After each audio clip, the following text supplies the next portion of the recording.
This is Andi Purewal for Boxing Social in association with Betfred, and I'm joined by Sam Eggington and Carlos Molina ahead of their clash on May 22nd.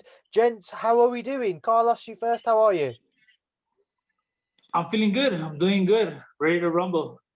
Good to hear. Sam, yourself, how are you doing? I'm good, pal. Yeah, I'm good.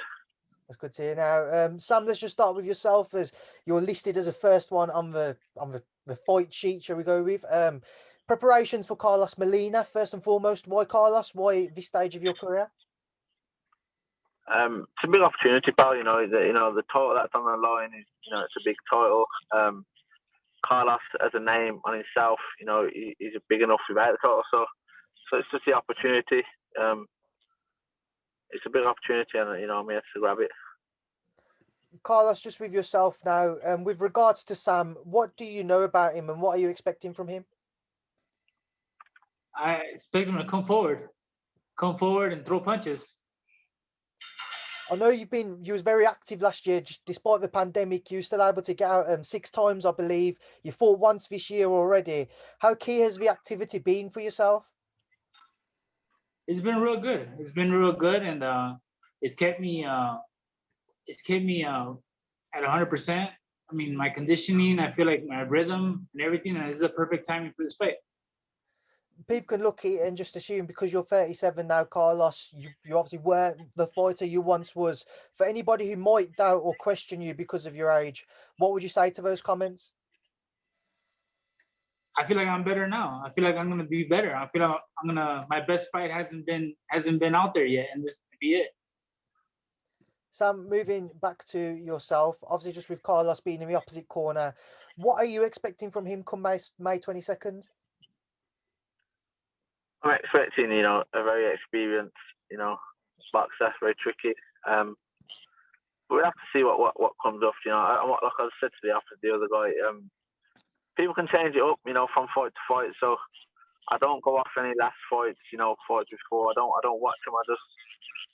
I believe in, as long as I do what I've got to do in the gym, I shouldn't have to worry a lot about what other people are doing. So, I'm leaving no stone unturned. So, I'm more than confident of getting in and doing a good job. In your last bout with Ashley, Sam, we saw him take more of a back foot approach, moving around the ring. It just seemed to be a matter of time until that point came when you did stop him. Are you expecting something similar from Carlos, or are you expecting him to be a bit more aggressive?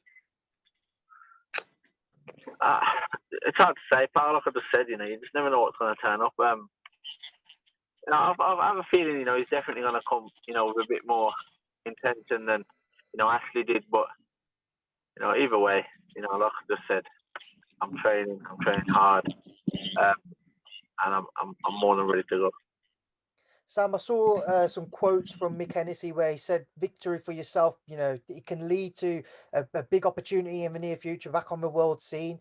Is this where you see this? Is that where you see this fight taking yourself if you are to be successful? Yeah, this is the whole reason, you do take fights like this. Because, I presume Carlos as well, I could have had, a much easier fight, pick and fight. I could have, kept the winning streak going for much longer. It is what it is. But when opportunities turn up like this, you can't turn your nose up at them. And if you do, then I don't know, you're in the wrong game. So as soon as this opportunity come up, it was spoke about. It was a no-brainer. Carlos, coming back to you, I keep having to switch between you both. What would you like to achieve beyond Sam? If you are successful on May 22nd, what's your ultimate ambition still within the sport? Well, right now I'm focused 100% on this fight, and I'm in the tunnel vision for this fight. But I want the world championship. I want the WBC world championship. I ranked number 8, and I feel like after this fight, I should be in line. I should be next, or next few fights, I should be fighting for the world title. So Sam, to throw it back to you, do you see yourself progressing at 160 now? Is this where you see yourself as a middleweight?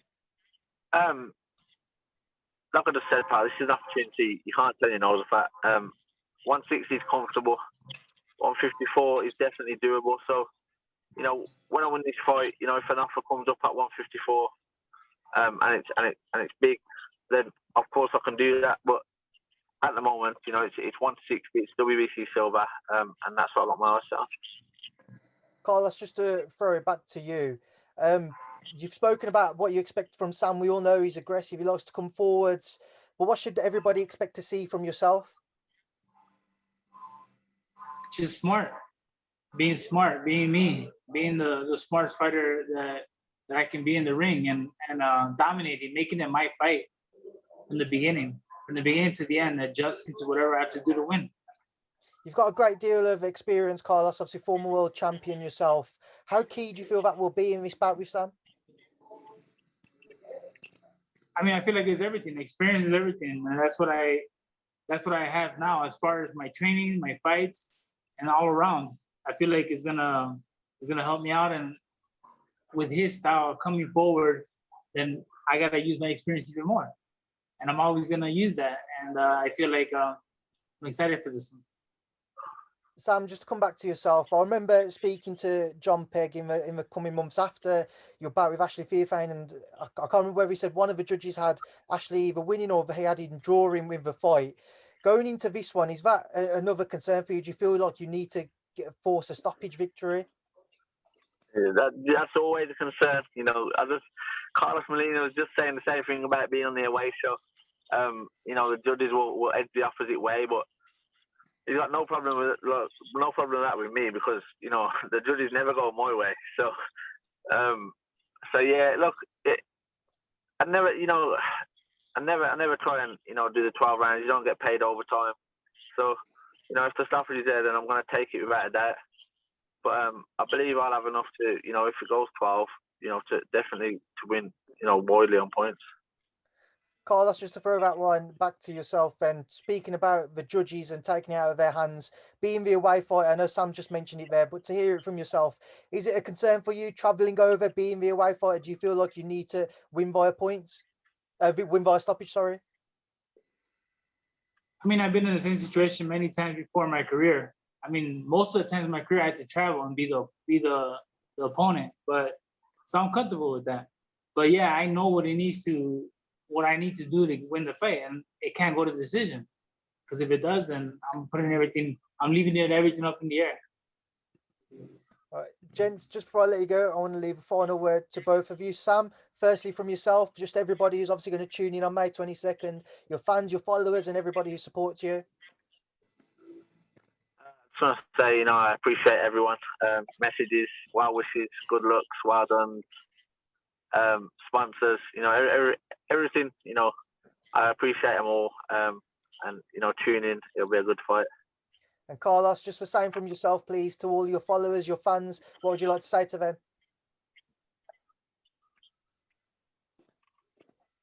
I'm in top shape for this fight. I'm excited. I feel like it's going to be a great fight. You know, looking at it from a promoter, this is like a perfect match fight. You know, I feel like, you know, him being the aggressor and me being the way I fight, I feel like it's great. I want to see it. All right. Gents, I appreciate Can't your time. miss sorry, Carlos, just finish that. Sorry. That's it. No, that's it. No, I'm saying it's a can't miss fight. It's gonna be a good one. All right, gents, I appreciate your time. Obviously, best of luck with the rest of your preparations. Thank you for speaking to Boxing Social. Cheers, pal. Catch you in a bit. All right, Andi, man. Take care.